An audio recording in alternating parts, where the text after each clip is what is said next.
Om Sahana Bhavatu Sahanau Bhunaktu Sahaviryam Karavavahai Tejasvinavadhitamastu ma vidvishavahai. Om Shanti Shanti Shanti. 9, 10 and 11 all together. Kshane kshanenyatha bhutaah dhivikalpaschittirnatu mukta susutravad buddhi vikalpeshu chittistatha muktabhiravritam sutram muktayor madhya ikshate tatha vritti vikalpaischit spashta madhye kalpayoh nashte purva vikalpetu yavadanyasya nodayah nirvikalpaka chaitanyam spashtam tavad vibhasate.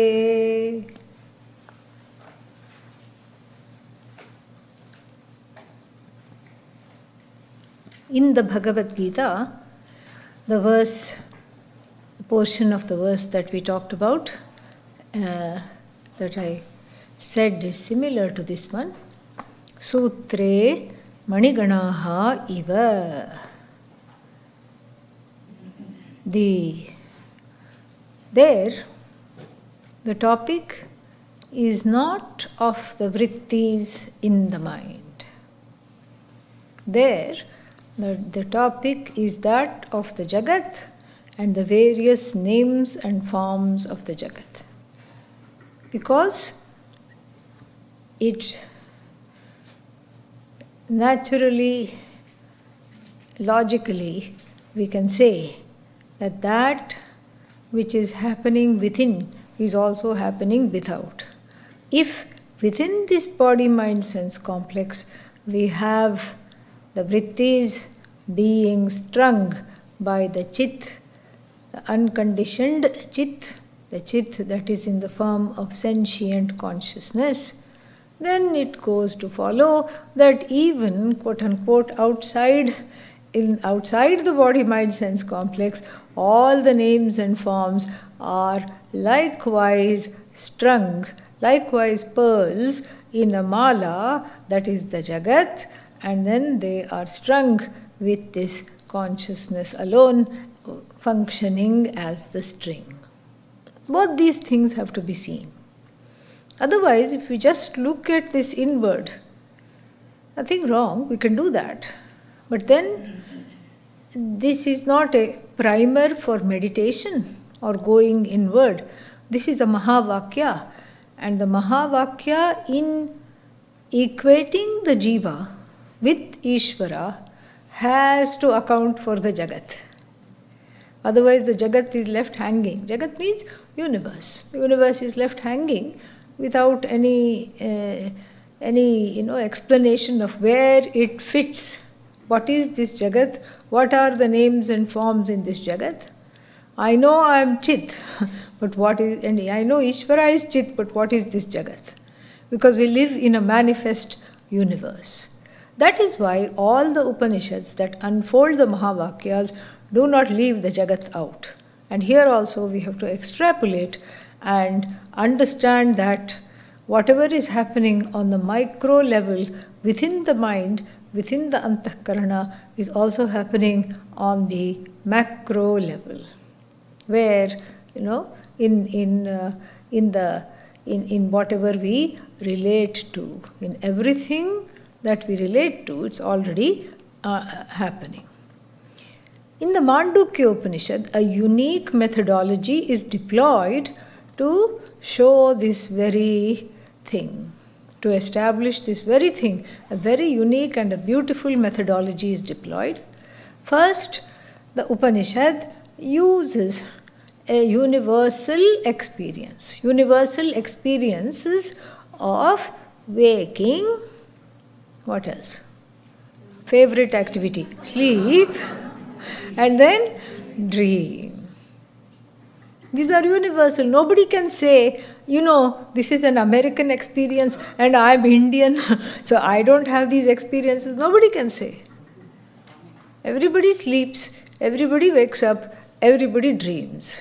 That is why these universal experiences are taken, which again goes to show that even though Vedanta might have originated in India, you just have to, to qualify to study it, you just have to complain. That's all. And and not like yourself as a complaining being. That's the only qualification, really. That's what brings one to Vedanta. And so here, the uniqueness of this Upanishad is that it doesn't just discuss the sleeper, the waker, the sleeper, and the dreamer. It does do that, but it does a lot more than that and weaves in so many things. It is wonderful. Because who is a waker? You can say the one who is awake. The one who is awake is the waker. That's the basic definition. Hello, why are you even asking this? Waker means the one who is awake. The next question is, to what? This is very, very important, often taken for granted. Waker means you are awakening to what? And you are interacting with what?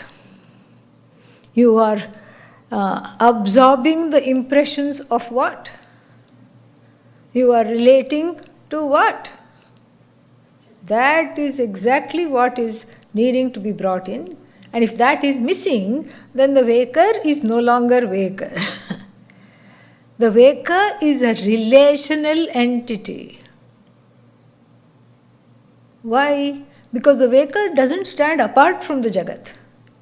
Waker is part and parcel of the Jagat. This body is, part of Jagat. This mind is part of Jagat. But still, somehow where the sense of touch is, there is the sense of I-ness pervading. Where the sense of touch stops, then it comes into the realm of not I. So what is this I? Because here I live, here not I, here not I, not I, not I, not I, not I, not I. Very interesting. So the I notion is skin deep, we can say. But, because this is very fascinating to me, that the I notion extends up to the skin. Beyond the sense of touch, there is no I. It is you, it is somebody else's space, it is something else.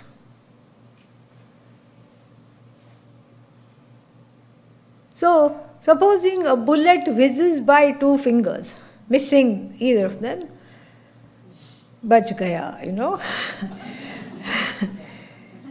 I am saved. Why?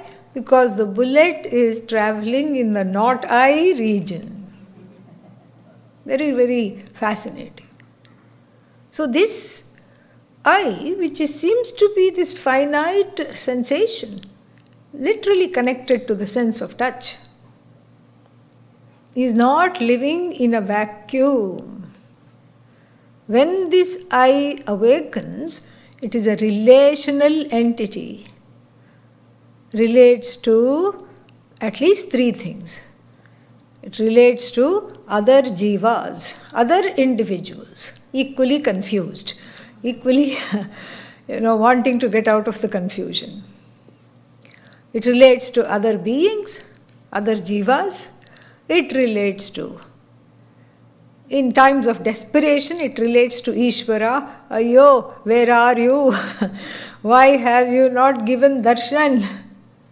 Why are you playing hide and seek and letting us suffer like this 2 years into this pandemic? What are you thinking? So relating to Ishvara. And then what else? Relating to oneself.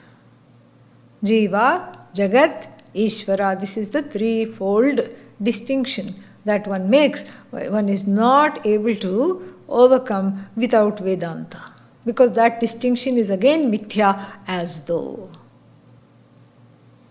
So then what? The waker wakes up. And to picture this, how the waker is connecting to the Jagat, I take you to a small village in rural India. This is frequently what happens. By a little bus stop. The bus comes once a day, full stop. There's only one bus that comes once a day, provided it's on time. One time I got stuck like that. I said, "Is today's bus coming?" They said, "No." I said, "Are you sure today's bus is not coming?" "No." And just then the bus drew up to the stop. I said, "What do you mean it's not coming? It's here." "No." "This is not today's bus." "No." "So it's not going where I want to go." They kept quiet. And the bus filled up with passengers and left. And then they very unhelpfully said, "That was yesterday's bus." Today's bus is coming tomorrow because it's late. I said, bus. That's all, I said, I don't want to hear anything more. I had to stay back one more day in the village. So, but this village bus stop is a very interesting place. You will not even know it's a bus stop because there is no road to speak of. Just some concrete, there's lots of stones and little pebbles and just somehow flattened up, lot of dust, everything. There is not even a little sign that says bus stop, there is not a awning, nothing, no place to sit, nothing. No sign, no post, not even one pole. You have to infer it is the bus stop by anumana. And nothing is happening. And then somehow they know. In those days, even without cell phone, even without SMS, they know when the bus has arrived at the village before this village. And somehow they know it's going to roll in about 15, 20 minutes, half an hour max. Then suddenly the world of the bus stop starts to take shape. The flower seller comes and starts to weave the flowers. And then one thela, a kind of a movable kiosk comes with ingredients for chai. And then a little stove is lit and the milk is put on the boil and the chai is underway. And then somebody selling snacks comes and makes little pods of peanuts and all these things to sell when the buses come. Or if it is summer, someone comes with a bag full of cucumbers and then cuts them and arranges them in a basket in little leaf plates. And then that's when you say, oh, something is happening. Suddenly the world has come alive for the bus, which is now Vekar Sthaniya. So it's all for the sake of this bus. Not for the bus, for the people in the bus, of course. The bus is not going to eat cucumbers. The people in the bus want something because they have come a long way and they'll have their tea, and then before then everything comes alive. Slowly, it's very fascinating. And since I missed the bus the previous day, I was early at this designated bus stop. So I had the privilege of watching this world called the bus stop come alive. And then the bus rolled in, and then the chai wala sold the tea. A different price for the people in the bus and a different price for the locals. Yeah, naturally. It is justified. And then, and the cucumber person and the little some kind of popped some things, chana and everything, all that was sold. And then the bus left the village. Everything just got deserted again. This is exactly the experience of the waker. The waker does not awaken into a vacuum. Along with the waker, there is a waking world. So beautiful. This is just so wonderful. It's almost like when you wake up and stretch, the world also stretches. The world also awakens. Isn't that nice? Look at the relationship. It is how beautiful it is. And therefore, there is a connection. You are not in a vacuum. You are born related into a world that is there. And whether you are mimicking what the world is doing or the world is mimicking you is something we can keep on discussing. So when you wake up, you have a new name, a nomenclature. And what is that? Vishwa. Vishwa is the name for the waker in the Mandukya Upanishad.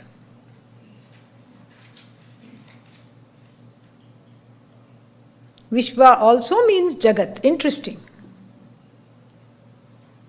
Vishwam means Jagat in certain other contexts. So the jiva gets a new epithet. The same consciousness, as though endowed with a body-mind-sense complex, now has a new status, awake for a change. Awake. Awake to what?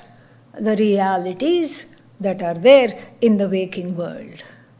Awake means, in this state, one is karta, one is capable of being a karta and a bhokta. Only in the waking state, as we shall see. Awake to what? The waking world, which is called Virat. Vividham rajate iti Virat. Vividham, variously, in many ways. Rajate, shines. Raj, Braj, all these are things that shine. Vividham rajate, that which shines in various names, in and through various names and forms. This is Virat. Vishwa, Virat. What a pair, wonderful pair. There is no Vishwa without Virat. There is a connection. It's a logical corollary. Vishwa, individual, micro, Virat, macro. The same thing is happening on both the levels. What is happening on the micro level is the subject matter in the buddhi, etc., is the subject matter of this text that we are studying deeply. All the vikalpas, so many names and forms within, so many impressions, don't know what to do with them, so many gunas, attributes, so many doshas, so many ragas, so many dveshas, so many prejudices, so many preferences, so many things that are conditioned by so many other things, so many things that are projected, that are dependent on yet more things. This is what is happening inside. What is happening, quote unquote, outside from the standpoint of Virat, same thing. Each thing depends on the other. What you think is the cause, 5 minutes later becomes effect. We see this all the time. Shirt. Shirt is effect, and then what is cause? Fabric is the cause. No, fabric is not the cause. Fabric is because, there is, see, the cause became because. The cause has become because in 2 minutes. When you look deeply into the fabric is the effect. Yarn is the cause. Yarn becomes effect when you see the fibers as the cause. Fibers become effect when you see polyester or cotton as the cause. That material becomes effect when you see the molecules and atoms as the cause, and so on and so on. It all ends up in Brahman, Chitihi, what is called Chitihi here, consciousness. It has to. Where else will it go? And so, on the level of Virat also, this is an expanding universe. This is what the physicists tell us. It's still growing, it's still awakening. More and more species are being discovered. So many things we don't know about yet. So many things yet to manifest. It's a we cannot even say it's a manifest universe. According to the Mandukya Upanishad, it is a manifesting universe, which correlates to the waking individual. First one thought, what day is it? Oh no, no more holidays. Second thought, what is there to do? Oh, so many things to do. All these. So the thoughts piling on top of one another, clamoring for attention, clamoring to be turned into action, and then clamoring to produce the results of action. This is the endless dance. Same thing on the macro level, Nataraja's dance. That is the waking world, Lord Nataraja dancing. That's why if you see the icons, the hair is like this. Whereas Dakshinamurti, the hair is combed back with a bandana. Bandana is just bandhana, okay? Yeah. So, but Nataraja, Lord's hair is like this because he's swirling, twirling, dancing. And it's not just simply swirling and twirling, it's a dance. It's very infallibly choreographed, down to the last details. Who is going to marry who? Everything. Whose karma is going to intersect with whom? In what way? Who is going to be whose child? Who is going to be whose parent? Who is going to be whose boss? Who is going to be whose neighbor? All this is beautifully choreographed with space for improvisation thanks to the free will that is also there. And so the Virat is that Lord in the form of the one that is manifesting this universe and non-separate from the manifest universe. And what is Vishwa?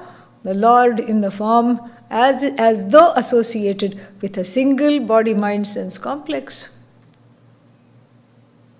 Waking up, waking to the reality of a diverse manifest Jagat. And then what? Then we have the dream state. Waking state, dream state. And in the dream state what happens? There is an internal reality. Totally solipsistic, completely internal, has nothing to do with the outside except that the waking state becomes the raw material for the dream state, because you can only dream what you know. You cannot dream what you do not know. So this becomes the raw material that is rehashed, regurgitated in dream. In dream, one is a bhokta, an experiencer. No kartritvam. Where is the doership? Even if you hit somebody in the dream, when you wake up, you do not have to go to jail, correct? That's what it means. You're not culpable for what you do. So you are an experiencer in dream.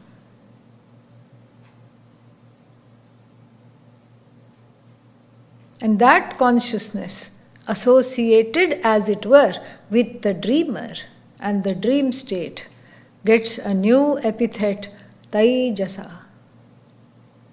Taijasa from Tejas, consciousness, light. On the other side, from the macro perspective, it is called, that same consciousness, the Lord, is known as Hiranyagarbha.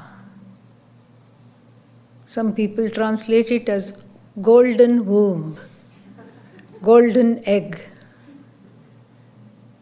But here too is an interesting correlation. Here is this individual dreaming one's desires, because you dream what you know. Memory and desire constitute the raw material of the dream. So here is this individual dreaming up some desires. And then there the Lord is dreaming up this whole Jagat. Same thing. Micro, macro. Then the sleep. And in the sleep, what happens? Nothing. Relating to nothing. All you can say about sleep, that is after waking up. What can you say? I didn't know anything. Therefore, the epithet for the sleeper, the consciousness which is manifest in the form of the sleeper, is called prajñah, prakarshena ajñah, completely ignorant, prajñah. And then what is there? What is the macro side of this? The Jagat in repose, laya. When the Jagat resolves, what is left? Consciousness, Ishvara. So on the other side, we say Prajna, Ishvara. Same consciousness, as though taking on the role of the waker, and then without undergoing any change, taking on the role of the waking Jagat. The Lord in the form of the one that operates in the form of, or not operates, manifests in the form of laws of the Jagat. Dreamer, that consciousness, rehashing, mixing, stirring memories and desires in the dream state. And there, what is happening on the macro side? A Jagat is being born. The potential to create is called Hiranyagarbha. Hiranyagarbha means all knowledge. All knowledge that is yet to manifest in the form of names, forms, or functions. Then we have the sleeper, who is happy because one with everything, relating specifically to nothing. It is just like the world at rest. Ishvara reigns. Prajna, Ishvara. This is exactly what the Bhagavad Gita is talking about when it gives the example of all the names and forms being strung into a pearl mala. Sutre maniganaha iva. Like even the malas that are, like even the pearls in the mala, gems or pearls in the mala. What happens? All the beings are as though strung by consciousness. The beings are beads in a choreographed, planned mala of consciousness. And here, in the earlier discussion, we talked about how the mala could be very discrete beads, mismatched beads, a garish mala of various kinds of unplanned thoughts, unconnected thoughts. And so too the Jagat has various kinds of manifestations, small, big, in between, everything. Very, very nice.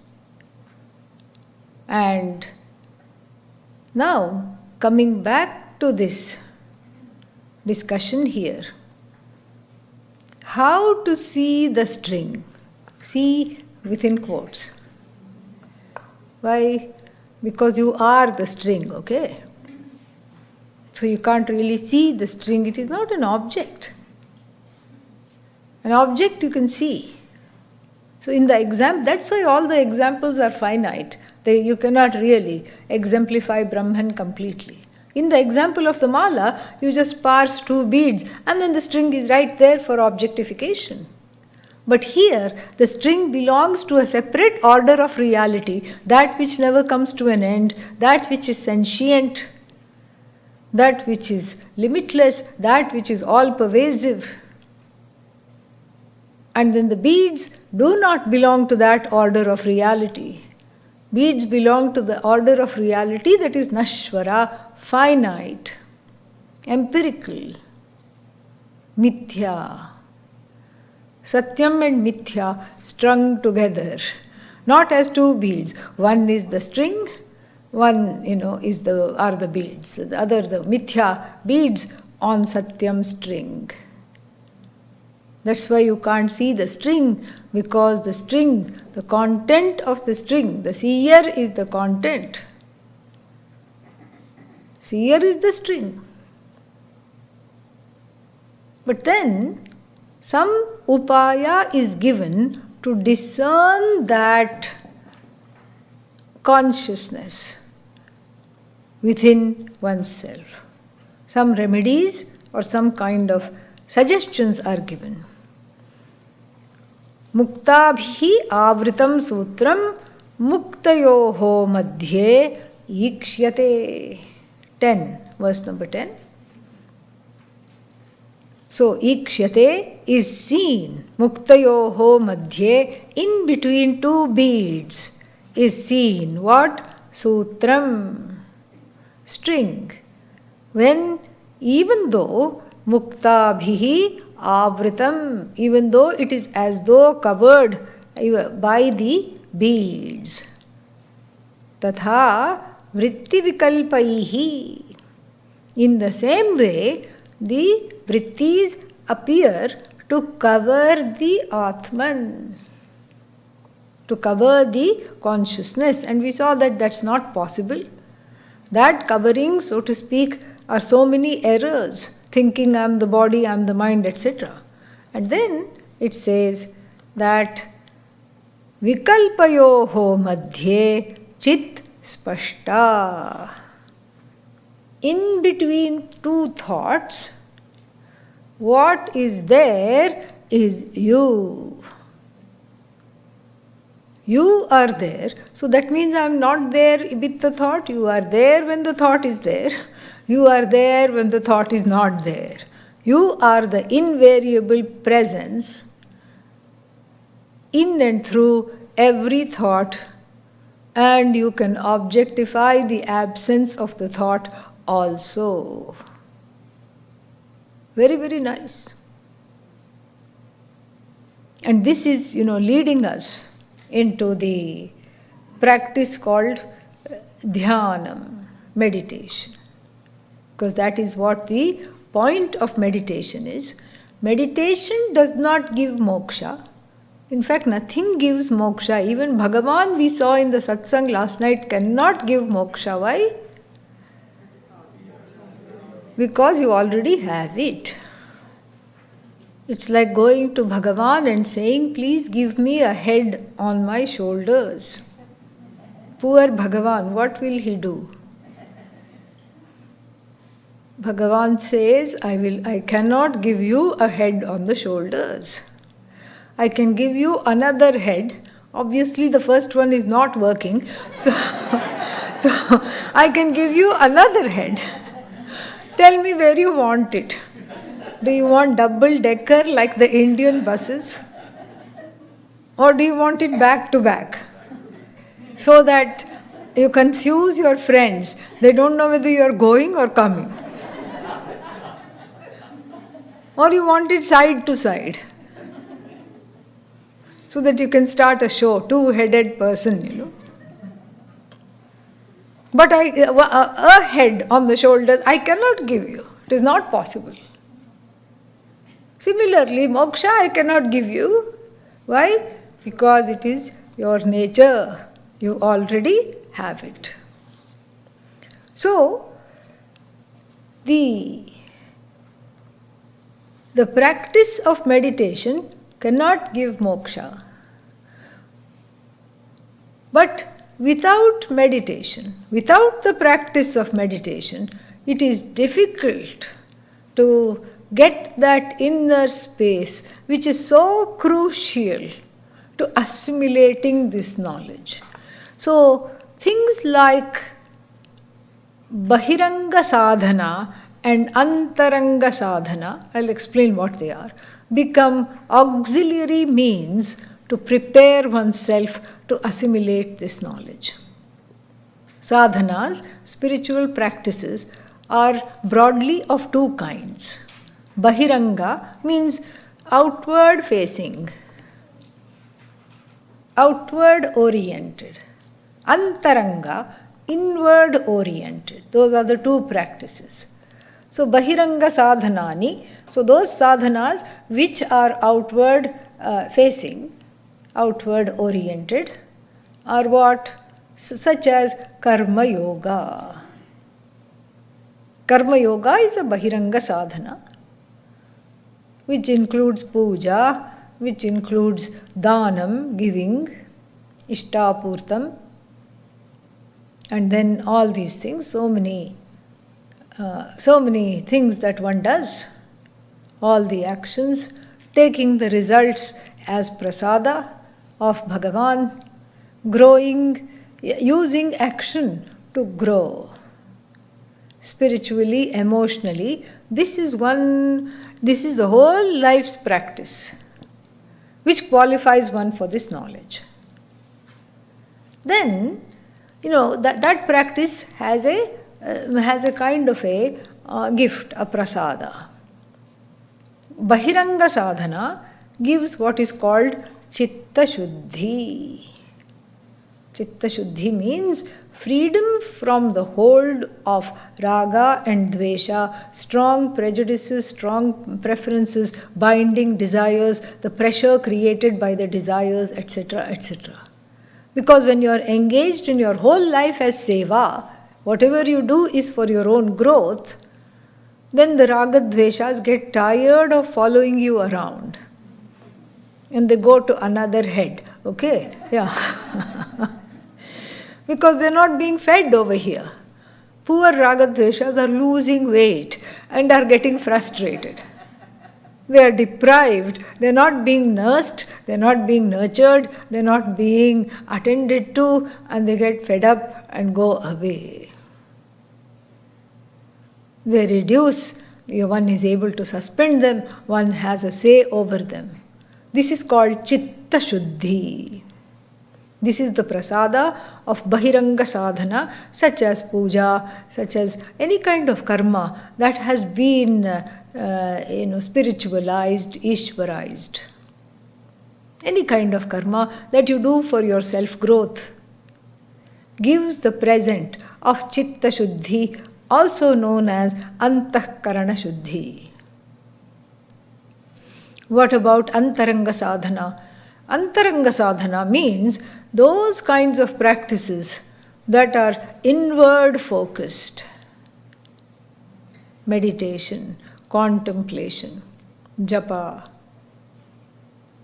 all this. Inward practices, inward facing practices. You can include pranayama also. Antaranga sadhana, inward practices. They also give some gifts. And what is their prasada?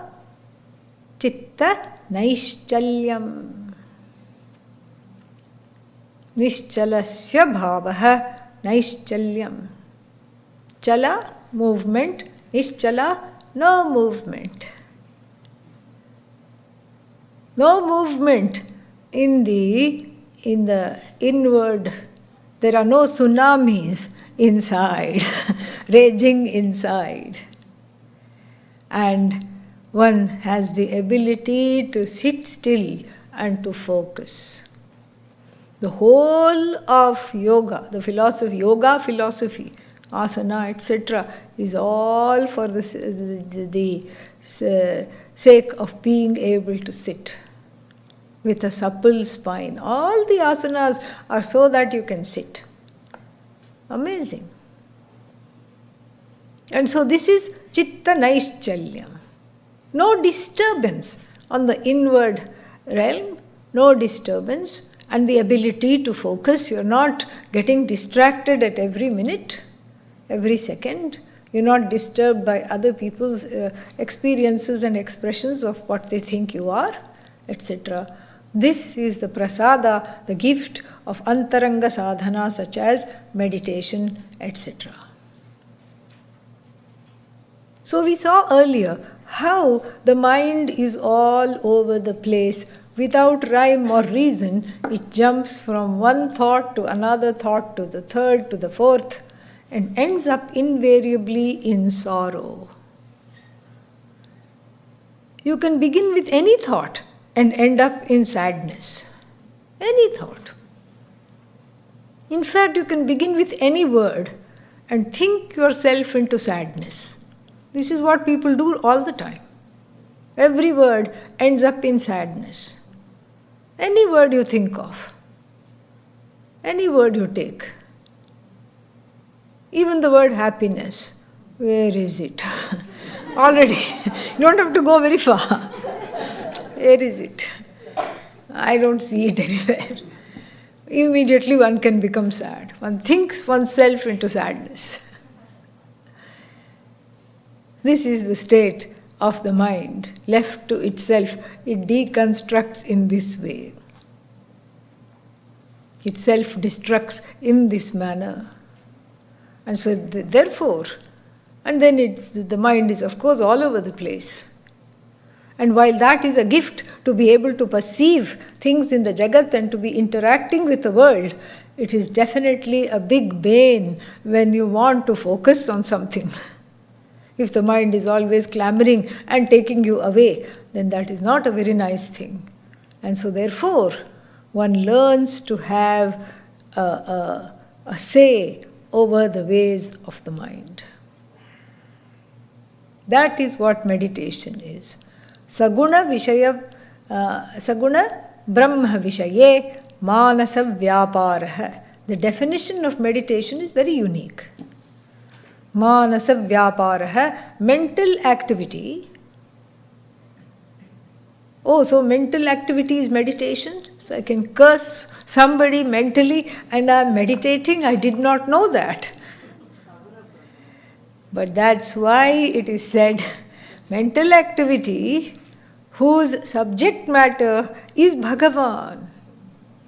See, even in Bahiranga sadhana, karma yoga, you drag in Bhagavan. Without Bhagavan, there is no karma yoga. Bhagavan is the proxy doer. Bhagavan is the giver of the results of action. And you pray to Bhagavan to be released from all this. So Bhagavan is the subject matter of prayer. And here too in Antaranga sadhana, Bhagavan is front and center as the subject matter of the mental activity is Bhagavan. Sagunam Brahma. Brahman as though endowed with attributes, name and form. Here in the form of some devata. Some form, some avatara. Doesn't matter what. And then, there is a radical departure from the non-meditative to the meditative state.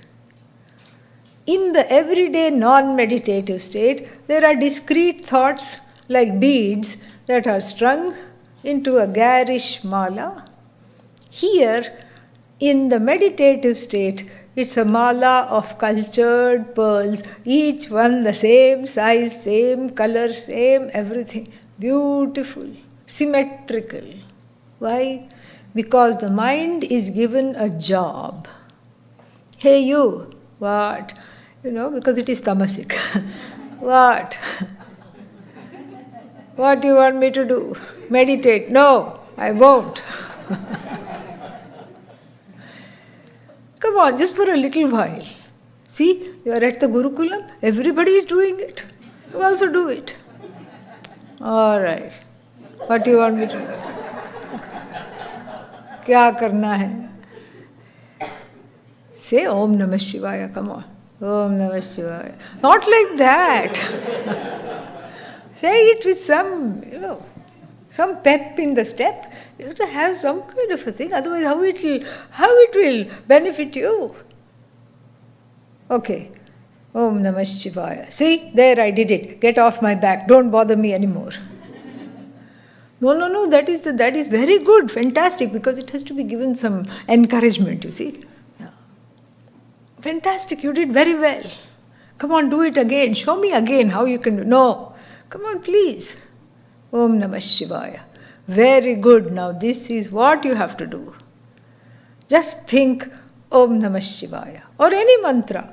Om Namo Bhagavate Vasudevaya. Om Namo Bhagavate Dakshinamurtaye. Om Dum Durgayai Namaha. Anything. Any mantra that has been given. Om Namah Shivaya. That is what is your job, is to think the mantra again and again and again. What is the first thought? Om Namah Shivaya. What is the second thought? What is the third thought? What's the fourth thought? I beg to differ. The fourth thought is anything happening? I don't feel any difference. After 3 Om Namah Shivaya, the person wants to feel a different. Fourth thought is never Om Namah Shivaya. Fourth thought is, what is the other person doing? One eye. You look around. Are they having a good experience? Or is it only me having the difficulties? If it's only me, then of course, then gone. Why me? Everybody else is meditating nicely. What's wrong with me? You see, Om Namah Shivaya is so far away. And Lord Shiva is waiting. Where is number 4? I thought I was dear to you. I thought I was going to feature in your life today. Meditation melt down. Instantaneous breakdown. And so this is how the mind goes. It goes away. In fact, the distractions, one must not be hard upon oneself. Why? Because the distractions have to occur, will occur, because the mind is how it is. That the distractions occur is not remarkable. What is remarkable is the ability to bring the mind gently, like a loving mother guiding the child back from the street to where it has strayed, back to the footpath. That is what is meditation. Of course you will have distractions. Then thought number 5, Om Namah Shivaya. Thought number 6, Om Namah Shivaya. Thought number 7, I'm fed up of this. Thought number 8, I think I'm hungry. Only in meditation hunger comes. I don't know why. No other time one feels hungry. Sit down to meditate, I think I need a bite to eat. So these are all various things that are there, and they are called distractions. Sanskrit word for distractions, vikshepa. Projection. So, if we go back to our mala metaphor, one Om Namah Shivaya is putting the bead, nicely selecting the correct sized, correct colored, and the bead with a nice luster onto the needle and putting it on the string. Second Om Namah Shivaya, same thing. Third Om Namah Shivaya, same thing. Is anything happening? That means the bead, you have chosen a distorted bead. A distorted bead, an imposter bead, has snuck into the necklace. You simply let it disappear and you get the correct bead. Because it's a vritti, it just self-destructs. Kshanika, we saw that. Kshane kshane anyatha bhutaha. So, this is what is meditation. Two things to watch out for. What is the first thing? Vikshepa.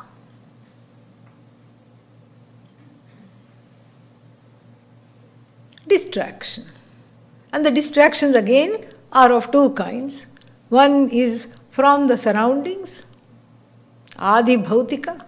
Somebody comes, somebody goes, and if you're doing it at home, the doorbell rings, some other noise, a car backfires, somebody is talking, so many things. Or the vikshepa can happen from within. Because if you sit quietly with yourself, all the unresolved stuff bubbles up. So the vikshepa can come bubbling up. That is also a kind of a vikshepa. Adhyatmika vikshepa. Atmanam adhikritya tishtati. That which is centered on the I, vikshepa, or centered on the jagat, bhutas, bhautikas, centered on the elements and the elementals, adhi bhautika vikshepa, bhutanam adhikritya tishtati adhi bhautikam. So here, adhyatmika vikshepa, centered on the I don't love myself. You don't think that when you are at the mall, correct? Or at the movies, or talking to people. It's when one sits by oneself, these thoughts bubble up. They are not new thoughts. They are chronic jivitis. Yeah, symptoms of chronic jivitis. Yeah, that's a disease of being thinking that one is alienated, one is away from the source. This is vikshepa. Again, the vikshepa is of two kinds, we have seen. Then another thing that can sabotage the meditation or the attempt to meditate is something that we know and love. What is that? Sleep. Yes, very good. Fantastic. Something that we are very familiar with. Laya. This is not pralaya, okay? This is not. This is your individual small laya. Even in the class is like a meditation. Vedanta Shravanam is a sadhana just like meditation, where one has to guard against vikshepa, where the mind wanders off. I'm looking at a person and talking, and then suddenly their eyes glaze over. They are not asleep, but like we said yesterday, they are as though there. Yeah. Not really there. Somehow they have gone off, escaped into their own world. Then I have to find somebody else to look at. Because what's the point, Yeah. In Zoom, people didn't know that I'm looking at them. Instead of Gurukulam, when we have Zoom Kulam, I do look at everybody. Whoever is signed on, I look at all of them. But they don't know I'm looking. Kinds of things I have seen. Yeah. Spouses fighting with one another. In Zoom, with the camera on. One time I almost said something, but then I prayed. I said, Bhagavan. And then the fight stopped. And they both sat down to listen, which was nice. And sometimes they think that it's a show, because the same device is used to watch movies on Netflix and other devices, other things, other streaming programs. And the same device is used for Vedanta. You can't blame them for getting confused. So there will be peanuts, popcorn.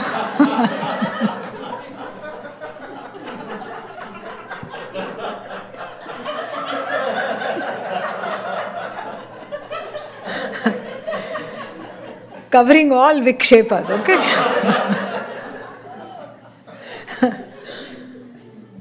All kinds of things. There is nothing I have not seen on Zoom. And then I'm looking at somebody, and a second ago they were paying such good attention, they were right there and they were just so engaged, you can feel that. And then suddenly, they've gone. Then I scroll through and find another attentive person to teach. So, this is Vikshepa. And then Laya also I have seen on Zoom.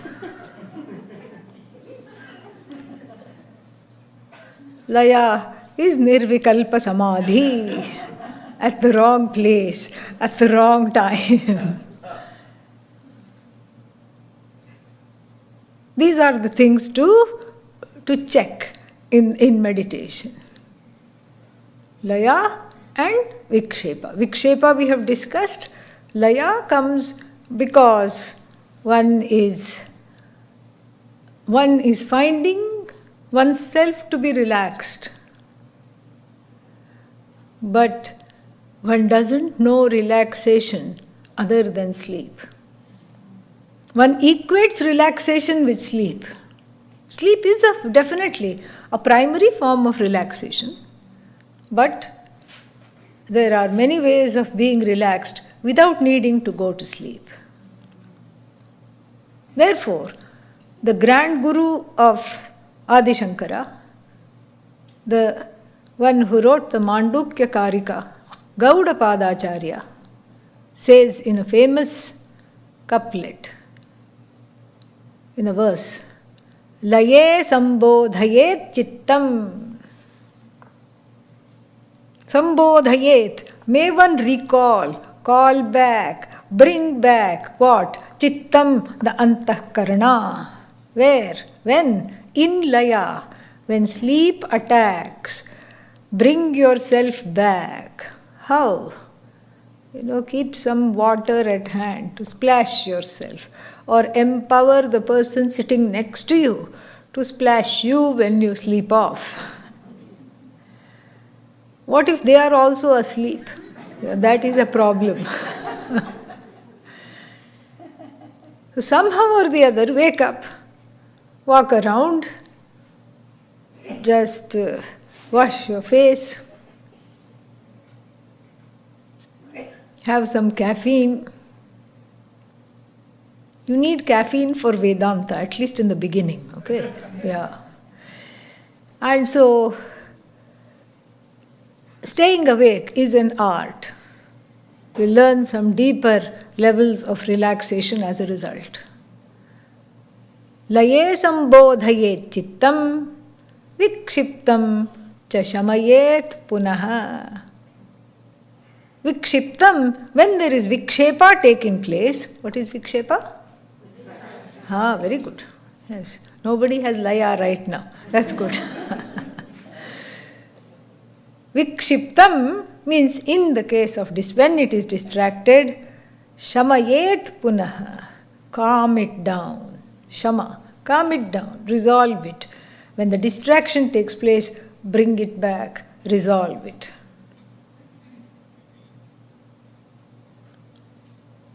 Then there are some deeper advice. There is an advice to go deeper into the practice. Sakashayam vijaniyat. May one know that the mind lives or is born with what is called the unconscious. Even though Freud is seen as the father of psychology, modern psychology, and he is credited with the concept of the unconscious. The unconscious mind was known to the rishis long, long ago in the Upanishads and was given a name by Gaudapadacharya as Kashaya. Kashaya means sludge. When all the Ayurvedic herbs are boiled down after 4 cups to 1/4 cup, that is Kashaya. Thick sludge. And we were made to drink that whenever we had fever. You had to close your nose and drink it. It was that pungent and that strong and very bitter, but it would take away the fever. So Kashaya, meaning something sludgy like quicksand. Know that the mind, the conscious mind here, comes along with the Kashaya. Kashayena sahavartate iti sakashayam. Along with Kashaya, it is. Along with the unconscious, the mind is. Vijaniyat. Know this. Meaning, the unconscious mind will come up in the form of either laya or vikshepa during meditation. And that is the stuff of the vikshepa. So know that. And once you gain some equanimity, do not try poking into the unconscious and trying to look for certain memories and then relating them to the current time and when did this happen, which year and which primary caregiver is responsible for this. All this. Don't start going on a PhD thesis into the unconscious mind. You can do that some other time, not in meditation. That is not meditation, that is vikshepa. Samapraptva na chalayet. Once you have a say over the ways of the mind, do not go back there and try to poke the unconscious with a stick, like a sleeping bear. Let it lie. You don't go and disturb it and say, when did you start? Are you the product of the mother or the father? Or this is what happened. Age 2, I wanted a balloon. But then I got a balloon. But before I could be happy, the sibling broke it, popped it. All these things you don't need to go into, not during meditation. This is matter for therapy session. Yes, that is the appropriate place to bring out all these memories, but in meditation, one, holds on to this and says that, I'm not going to go into this. Samapraptva, once you gain a certain level of equanimity and the meditation is going, don't go poking into crevices, nooks and crannies of the mind, because what you dredge up, you will not like, and it will besides no longer be meditation. It will become a therapy session without the therapist. And that can go anyway. Yeah. And then Gaudapadacharya also says that the mind is also a fountain of wonderful memories. Not just the unconscious need not all be painful. There could also be some wonderful memories there, which bubble up during meditation. And then what to do with them? Don't go along with them. Watch them just like you watch the other thing. The uncomfortable memories, you watch them, you allowed them to dissipate. Here also you watch the happy bubbles. Whatever is happening at the level of the mind, the body, the senses, certain ecstatic feelings, whatever is going on, you just watch them and let it go. Nasvadayet rasam tatra. Don't taste. Don't try to identify with those bubbles, pleasant or unpleasant. Nissango prajnaya bhavet. With the wisdom that one has at hand, Nissangaha, asangaha. Uninvolved you remain. That is one more way of going deeper into the meditation. More we shall see in the next class. Om Purnamadav Purnamidam Purnat Purnamudachyate Purnasya Purnamadaya Purnamevavashishyate. Om Shanti Shanti Shanti. Harihi Om Shri Gurubhyo Namaha. Harihi Om.